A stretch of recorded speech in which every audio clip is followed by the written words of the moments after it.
Bonjour à tous. François Bayrou finalement nommé Premier ministre. On va y revenir. Il y a plein de choses à vous dire là-dessus, mais la manière dont il a été nommé, un quart d'heure, 15 minutes sur le site du Monde avant que le communiqué de l'Élysée à 12h44, ce 13 décembre, annonce la nomination de Bayrou à Matignon. Le Monde écrit ceci, confirmé par plein de monde. Emmanuel Macron a informé François Bayrou qu'il ne serait pas nommé Premier ministre au cours d'un échange tendu qui avait duré 1h45 ce 13 décembre au matin à l'Élysée. Bayrou avait rejoint Macron à l'Élysée. Donc Bayrou a dû faire, ensuite il y a eu un flottement pendant 3 heures. Il y a eu probablement du chantage de la part de Bayrou. Et finalement à 12h44, ça vient de tomber, là j'enregistre dans la foulée, Bayrou est nommé par Macron. C'est du jamais vu. On est vraiment dans la fin, le bout du régime. On est vraiment dans la France le macronistan, cette France non souveraine, rongée par la politique politicienne qui s'effondre. Ça va pas durer longtemps. Il faut absolument qu'il y ait très vite une motion de censure, mais vous allez voir que pour l'instant le RN trahit à nouveau. Je vais vous donner leur citation précise. Et puis je vais vous parler un peu de Bayrou, covidiste, européiste à fond, des dingueries. On va parler quand même de ce bonhomme aussi. Et de ce qui s'est passé. Merci de partager cette vidéo, elle est très importante. Je la fais très vite parce que je pense qu'il faut être très vite en réaction. Les patriotes vont tout de suite appeler à la motion de censure pour derrière que Macron soit affaibli pour qu'il parte. Il vient de démontrer encore une fois par son côté psychopathique et son côté absolument pas à la hauteur de la situation que Macron n'a rien à faire là, démission ou destitution. Les patriotes prennent leurs responsabilités. Bien sûr, merci de partager la vidéo. Pour ça, de vous abonner à cette chaîne YouTube par un petit clic gratuit. On a par ailleurs un gros direct à 17h exceptionnellement ce vendredi 13 décembre sur cette chaîne. Par à tout ça et du reste, les suites. Soyez là à 17h et notre grande manif ce samedi 14 décembre. Rendez-vous 15h37 quai André Citroën au pied de l'Arcom. C'est une grande tour. Pour la liberté d'expression, il y aura un monde fou, de très grands intervenants. Ça va être extraordinaire. Première manif Arcom 37 quai André Citroën ce samedi 14 décembre dès 15h. Écoutez, je vous attends aux patriotes. Voilà. Vous aussi, vous voulez vous redoubler d'énergie pour vous faire tomber ce système dont on voit qu'il est à bout de souffle. Il faut adhérer maintenant. J'ai besoin de vous. Adhérez ou réadhérez par le premier lien sous la vidéo en description dès maintenant. Vous faites un don au mouvement par le deuxième lien sous la vidéo en description dès maintenant. Ça nous permet d'agir. Vous, ça vous permet de défendre des belles valeurs. On est dans le plus grand ensemble, le plus grand mouvement souverainiste et de résistance de France qui s'appelle les Patriotes. On sent que ça bouge partout. Il faut y aller maintenant à fond. Et en plus, on est en fin d'année. Et vous savez que tout ça, c'est défiscalisé aux 2 tiers de vos impôts, l'adhésion, la réadhésion ou le don au mouvement. Ça fait baisser vos impôts massivement, 2 tiers de défiscalisation. Mais vos compteurs fiscaux seront remis à zéro le 1er janvier 2025, donc profitez-en maintenant, défiscalisez en masse. Les liens sont par ailleurs sur les-patriotes.fr tout le temps aussi, notre site. Énorme bienvenue, bravo aux donateurs, aux réadhérents, aux nouveaux adhérents. On y va. Macron nommé par Bayrou nommé par Macron et nommé par le chantage, manifestement. Bayrou, c'est à la fois un cheval de retour, puisque la première fois qu'il était dans la vie politique française, il était conseiller général en 1982. Je vais y revenir. Et en même temps, c'est l'anguille, parce que vous allez voir, c'est vraiment le profil du système. Il plaît une certaine partie de la caste parce qu'il est pénétré de lui-même et qu'il sort d'énormes banalités, qu'il s'est donné un côté un peu plus cultureux ou historien même. Je vais y revenir. Mais globalement, c'est l'anguille qui a toujours trahi. Il a trahi Balladur, puis il a trahi Sarkozy, il a appelé à voter Hollande en 2012, etc. Toujours trahi à moitié son camp. C'est lui qui a permis quand même par son ralliement avant le premier tour de l'élection de Macron en 2017. C'est l'anguille, mais peut-être l'anguille, peut-être plutôt un congre ou voire une murène, parce qu'il semble assez agressif. Le Parisien avait noté ce 11 décembre, s'il n'est pas nommé, Bayrou va faire un carnage. C'est plutôt la murène que l'anguille. Et d'ailleurs, je vous ai expliqué, il a mis 3 heures entre sa réception qui s'est mal passée à l'Élysée où Macron lui a dit qu'il ne serait pas nommé et finalement ce communiqué où Macron dit qu'il est nommé. Il s'est passé 3 heures. La murène a dû montrer les dents. Bon. Alors, je disais un pur parcours du système. Un cheval de retour, hein, excusez-moi, je parle pas de son âge parce que j'ai un grand respect pour tous les âges. C'est pas du tout ça, c'est simplement son parcours et son espèce d'ancienneté toujours à se faufiler dans le système pour avoir un poste. Alors donc je disais conseiller général en 82, député en 86, il y a 38 ans, ministre entre 93 et 97 à l'éducation nationale. Il est réputé avoir co-géré avec les syndicats et n'avoir strictement rien fait. Il a été 3 fois candidat à la présidentielle. 2007, il a fait un peu moins de 7%. 2012, un peu moins de 19%. 2017, un peu moins de 10%. En 2007, il n'a pas appelé à voter Sarkozy au second tour alors qu'il lui avait promis. En 2012, il a carrément appelé à voter Hollande. En 2017, avant le premier tour, il s'est rallié à à Emmanuel Macron. Donc on est vraiment sur... pardon, j'ai décalé, c'est 2002, 2007, 2012. Les scores, c'est 2002, 2007, 2012 et non pas 2007, 2012, 2017, vous avez compris. En 2017, il n'a pas été candidat et il s'est rallié même avant le premier tour à Macron, ce qui a qualifié Macron pour le second tour. Donc vraiment. Alors, un homme du système, sachez que depuis septembre 2020, ça fait plus de 4 ans qu'il est commissaire au plan. On se demande à quoi il a servi. Il y a eu même des polémiques. C'était sorti en décembre 2021. Je vais vous citer ce qui était sorti sur le coût de ce bonhomme. 15 millions d'euros pour 6 rapports. C'était dans Marianne, au commissariat au plan. Un plan pour relancer la France ou la carrière de François Bayrou, écrivait Marianne. En septembre 2020, Macron a surpris son monde en nommant le maire de Pau à la tête du haut commissariat au plan. Un organisme relancé à la faveur de la crise sanitaire. Alors qu'il vient de fêter son premier anniversaire, donc on est en 2021, l'institution n'a pas convaincu de son utilité dans un pays qui a, rappelons-le, officiellement abandonné la planification économique depuis 2005. Malgré une débauche de moyens, 15 millions d'euros de crédits prélevés sur ceux de France Stratégie, une centaine de collaborateurs détachés, l'organisme n'a produit que 6 notes en 12 mois. Un rythme de sénateur qui fait ricaner les opposants au président de la République. D'autant que les réflexions de François Bayrou apparaissent datées. Fin de citation. Enfin, il y a encore 3 ans plus tard, il est encore là. Par ailleurs, depuis septembre 2022, il est président du Conseil national de la refondation. On sait même plus ce que c'est que ce truc et à quoi ça sert, mais il est président de ça depuis plus de 2 ans. Donc c'est ça, Bayrou. Languille, Muren, cheval de retour. Bon. Alors, il a toujours été dans les positions du système. Et ça nous intéresse parce qu'il va être chef du gouvernement. Combien de temps, on verra. Il est très, très européiste. Il l'a toujours été. Il a fait campagne pour le oui à Maastricht, il a voté oui à la Constitution européenne en 2005, il a voté comme député le traité de Lisbonne en 2008, la trahison du traité de Lisbonne. Donc pour moi, ça devrait l'évacuer définitivement de la vie politique française parce que c'est la pire trahison qu'on puisse imaginer. Mais il est même de plus en plus européiste, il se fanatise ces dernières années. Je vais vous donner des exemples. Vous savez, en 2009, il demandait encore un référendum sur le retour de la France dans le commandement intégré militaire de l'OTAN. C'est fini tout ça. Maintenant, il est très européiste, encore plus, et très pro-OTAN. Par exemple, il déclarait tout récemment, le 2 juillet 2024 sur France Info, je cite, « Il y a désormais des millions de Français qui considèrent que la France et l'Union européenne, ce sont les deux faces de la même médaille. » Hop, le pays terminé. Sur LCI, le 28 avril 2024, il déclarait « Partager l'arme nucléaire ? C'est normal qu'on en parle. Il n'y a pas de souveraineté française si nous n'appartenons pas à un ensemble crédible sur la planète. » Il appelle ça l'Union européenne, donc il considère, lisez entre les lignes, enfin c'est même très explicite, que la France n'est donc pas un ensemble crédible sur la planète. C'est comme ça que ce nouveau Premier ministre parle de son propre pays. C'était il y a quelques mois sur LCI, vous retrouverez les extraits. Donc on en est là, si vous voulez. Alors il n'est pas que, alors il est aussi très très va-t-en-guerre, il n'est pas que européiste, il est pro-OTAN, ça va souvent ensemble.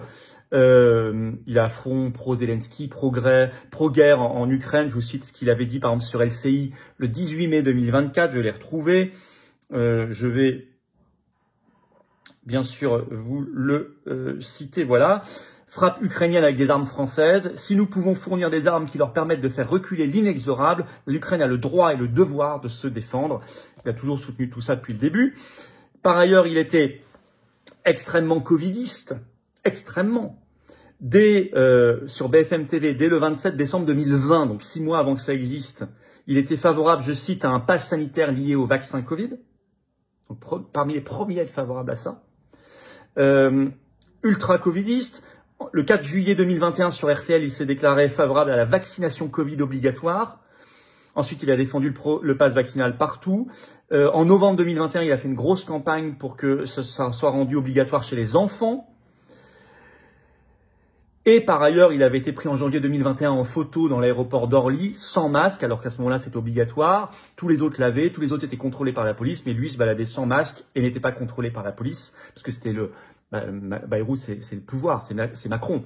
Et donc, ça prouve que c'est pour les autres, mais pas pour lui. Donc c'est vraiment l'enfer, quoi. Pro-vote par correspondance, ça faudra faire très attention.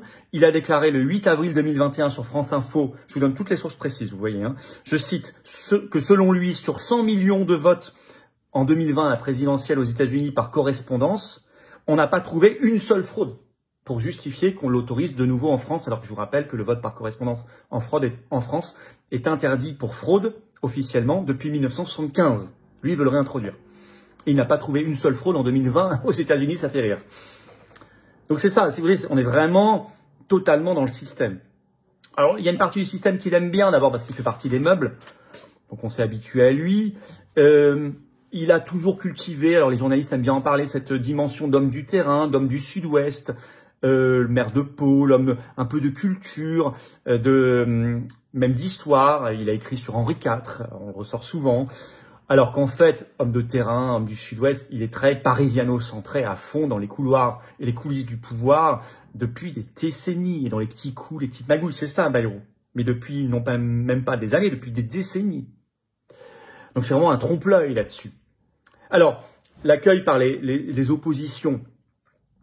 La question, alors LFI a déjà annoncé qu'il ferait une motion de censure, ils déposeront une motion de censure pour le renverser, mais est-ce que ça va être l'explosion du NFP, Nouveau Front Populaire? Ça le serait si le PS s'engage, lui, à une non-motion de censure. C'est ce qu'on va voir. Par ailleurs, le RN. Alors le RN, lui, Bayrou, ça lui va très bien. Mais vous allez voir, c'est très déshonorant pour le RN. Ça lui va très bien pour des raisons internes au RN. Il pense pas du tout à la France et aux Français. Et il l'argumente comme ça. Je vais vous expliquer. D'abord, ce 11 décembre sur BFM TV, Sébastien Chenu, député, vice-président du groupe, vice-président du RN, déclare « On n'a pas d'hostilité à la personne de François Bayrou ». Et c'est explicité par un de leurs députés qui est porte-parole, c'était sur LCI ce 12 décembre, Philippe Ballard, qui déclare « Non, on l'a toujours dit, François Bayrou ne serait pas une ligne rouge pour le RN ». Et il donne les deux raisons. Un, parce qu'il a été juste et gentil pendant le procès des assistants parlementaires de Marine Le Pen et du RN en général. Et deux, parce qu'il a donné des signatures pour que Marine Le Pen puisse être candidate en 2022 à la présidentielle. Donc des raisons internes. On se fiche qu'il veuille partager notre arme nucléaire avec l'Union européenne. On se fiche qu'il soit ultra-européiste, ultra-pro-guerre en Ukraine, ultra-Covid-10, qu'il voulait la vaccination Covid obligatoire, y compris les enfants. Non, le RN dit qu'il n'y a pas de problème parce qu'il nous a aidés pour les signatures et qu'il est gentil pendant le procès. Et il est d'autant plus gentil pendant le procès qu'il a eu le même procès. Il a été relaxé en première instance, mais le parquet a fait appel. Donc justement, en plus, il y a une épée de Damoclès judiciaire au-dessus de Bayrou puisqu'il sera bientôt jugé en appel sur la même chose. Bon. Donc ça, c'est quand même très déshonorant.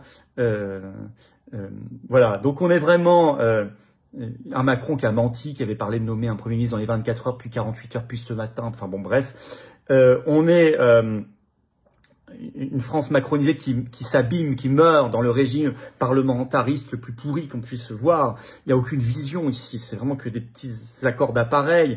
Et c'est une fin de règne. C'est un système qui se démasque. Y compris des oppositions, je viens d'en citer. Pourquoi? Parce que c'est un pays qui s'abîme, qui s'effondre, parce qu'il est plus géré que par des petits hommes qui s'accrochent au pouvoir, il n'y a plus de dessein, il n'y a plus de projet national, et il ne peut pas y en avoir dans un pays qui n'a pas de souveraineté nationale. Tout ça est lié. C'est pour ça qu'il faut, pour régler le problème, il faut tout régler. Il faut redonner une souveraineté nationale à la France, en la sortant notamment de l'Union européenne et de l'OTAN. Donc il faut, si vous voulez, on ne peut pas rentrer dans cela. Je vous disais, le système est au bout de lui-même, de son règne, de son régime. Oui, la preuve. Regardez, le premier ministre de Macron, Édouard Philippe, a duré 3 ans. Le deuxième, Castex, a duré 2 ans. Donc 3 ans, 2 ans. La troisième, c'était Elisabeth Borne, 1 an et demi. Quatrième, Attal, 9 mois. Cinquième, Barnier, 3 mois. Donc c'est de plus en plus court. Là, il va durer quoi? 3 semaines? On verra. Ça peut aussi durer si les oppositions font pas le boulot. Donc nous, on va le faire à leur place. On peut pas, si vous voulez, rentrer dans la discussion, la compromission avec tout ça. C'est écœurant, c'est écœurant. Il faut immédiatement voter une motion de censure et derrière faire tomber Macron.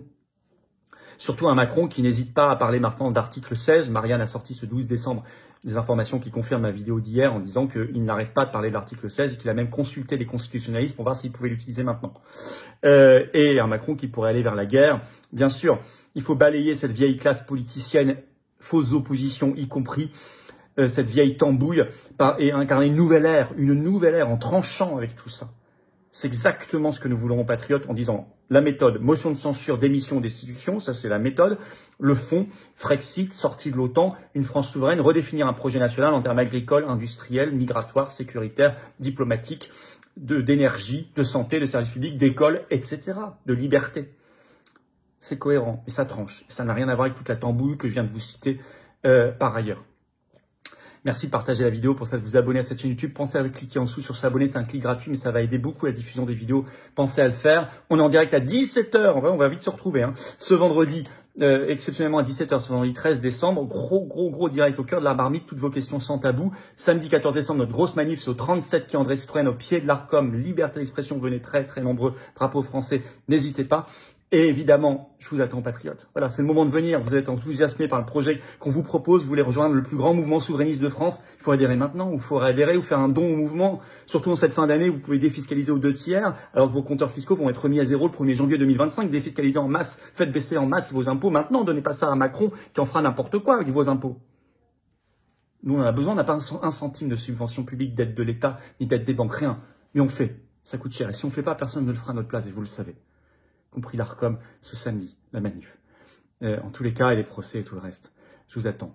Vous êtes les bienvenus pour des belles valeurs et des beaux combats dans le rassemblement dès maintenant. Restez pas seuls, ensemble on fera tout. Seul on fait rien, ensemble on fera tout. Alors adhérez dès maintenant, c'est le premier lien sous la vidéo en description. Ce lien également en commentaire épinglé, une petite fiche sur l'écran maintenant et dans quelques secondes un lien sur l'écran. Faire un don au mouvement, nous permettant de financer nos actions. C'est le deuxième lien sous la vidéo en description. Les-patriotes.fr, c'est notre site, vous retrouverez ces liens. 2 tiers de défiscalisation. Grand bienvenue, bravo aux donateurs, aux réadhérents, bienvenue aux nouveaux adhérents patriotes et vive la France!